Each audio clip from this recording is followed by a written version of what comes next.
ఎవరైనా గొడవ వచ్చింది వస్తే నాకు మెంటల్ ఉంది ఖాతా ఉక్కున్నాడు ఉక్కున్నాడు సార్ అడిగాను ఆయన పెట్టారు నువ్వు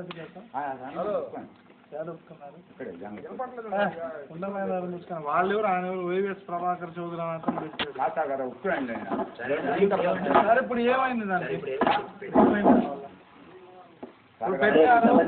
చెప్పేది నువ్వు పెట్టారు దాని మీద విచారించాము డాక్టర్ దగ్గర పంపించాము మెంటల్ రిపోర్ట్ వస్తుంది ఏదో ఒకటి వచ్చింది కదా ఇప్పుడు నిన్నేమన్నా దాని గురించి ఎవరన్నా చేశారా ఖాతా గారు ఇప్పుడు ఫ్యామిలీ ఎవరు కదా కమిటీ అదే పెట్టారు కదా ఫ్యామిలీ గురించే పెట్టారు రైట్ సార్ గారు మనం ఇప్పుడు ఫ్యామిలీ ఎవరు సరి చేస్తే మంచివాడు అవుతావు కానీ ఇక్కడ ప్రజలు కమిటీ పెట్టాకపోతే నేను న్యాయం చేస్తాను చెప్తే నా భార్యకు మాకు జరగనుకో నా కొడుకుంటే కూతురు ఉంది అంత మంచిగా మాట్లాడి ఏమమ్మా ఆకు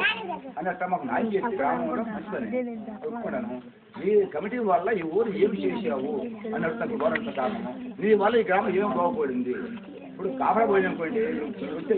దండం పెడితే ఆ కాపలా చూడ చేసుకోవాలి నీ వల్ల ఈ ఊళ్ళో ఏం మంచిది నాకు వెళ్ళదు జరిగింది చెప్పండి మొత్తం సమాజం మొత్తం వచ్చి ఇప్పుడు అట్ట కాదే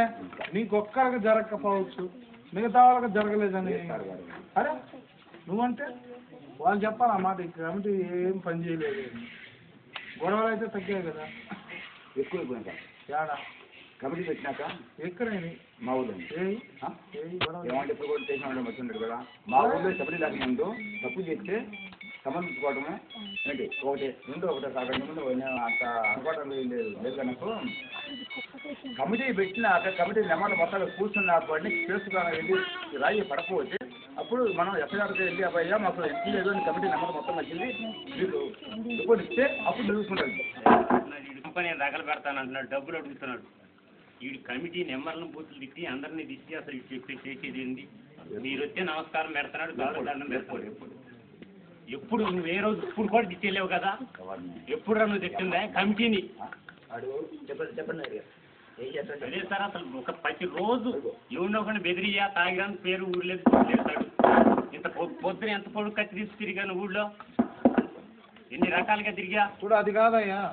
మీరు మాకు చెప్పాలి కదా మాకు ఎక్కగలుగుతారు ఏం చేస్తావు సార్ పద్దాక మీరు తీసుకెళ్తున్నారు వస్తున్నాడు ఎస్ఐ గారు వాళ్ళని మారాను నాకేం భయం లేదు అనవసరంగా మాట్లాడుకో ఎక్కువ ఎగటాలు మాట్లాడొద్దు నువ్వు చెప్తున్నా ఇష్టం వచ్చినట్టుగా మాట్లాడుతున్నావు ఇప్పుడు ఎన్ని రకాలుగా మాట్లాడా నువ్వు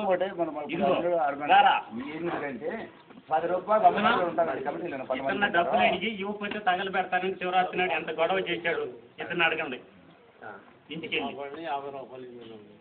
నా దగ్గర నేను పని చేసుకుంటున్నాను 50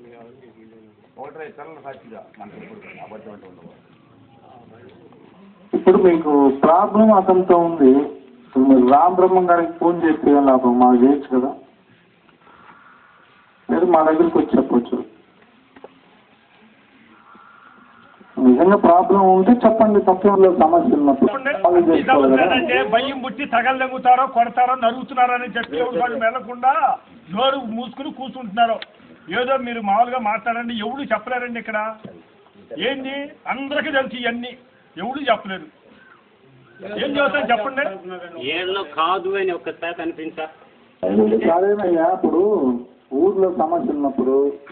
అది ఏ విధంగా సాల్వ్ చేసుకోవాలి భయం పుట్టి తగలెంగుతారో కొడతారో నరుగుతున్నారో అని చెప్పి వాళ్ళు వెళ్ళకుండా నోరు మూసుకుని కూర్చుంటున్నారు ఏదో మీరు మామూలుగా మాట్లాడండి ఎవడు చెప్పలేరండి ఇక్కడ ఏంది అందరికీ తెలుసు ఇవన్నీ ఎవడు చెప్పలేరు ఏం చేస్తాను చెప్పండి ఏళ్ళలో కాదు అని ఒక్కసారి కనిపించా ఇప్పుడు మీరు ఇంకో విషయం మీరు ఇంత భయపడాలండి ఒక్క మనిషి కోసం తప్పనిసరిగా భయపడాలి సార్ గ్రామంలో ఒక అద్దలు వాడుకొని చేస్తారండి కుప్పల దగ్గర పెట్టాడు ఇల్లు దగ్గర పెట్టాడు కథ బయటకు వచ్చాడు పనులు చేస్తా ఉంటాడు కానీ బొందం లేదాక కమిటీ కట్టదాకా నా ఊరు నాశనం చేయదాకా నువ్వు రాకపోతే బాగుపడుతుంది కమిటీ పెట్టాలండి ఎస్ఐ గారు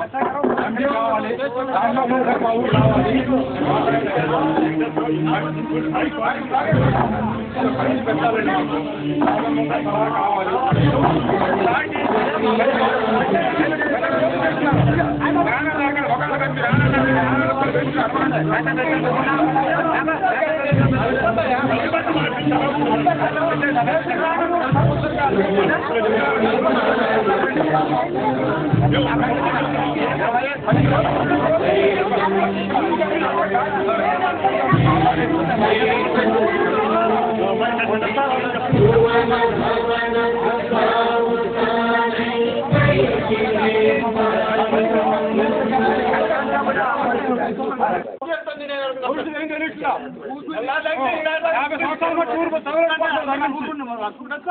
తెలుసుకున్నారా?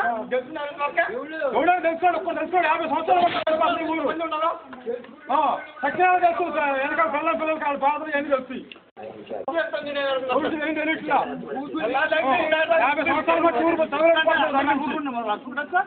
తెలుసుకున్నారా? తెలుసుకోండి తెలుసుకోండి 50 సంవత్సరాలు ఊరు సత్యనారాయణ తెలుసు వెనకాల పిల్లలకి వాళ్ళ పాత్ర ఎన్ని తెలుస్తాయి. ఇక ఈ విషయాన్ని ఇంతటితో ముగించి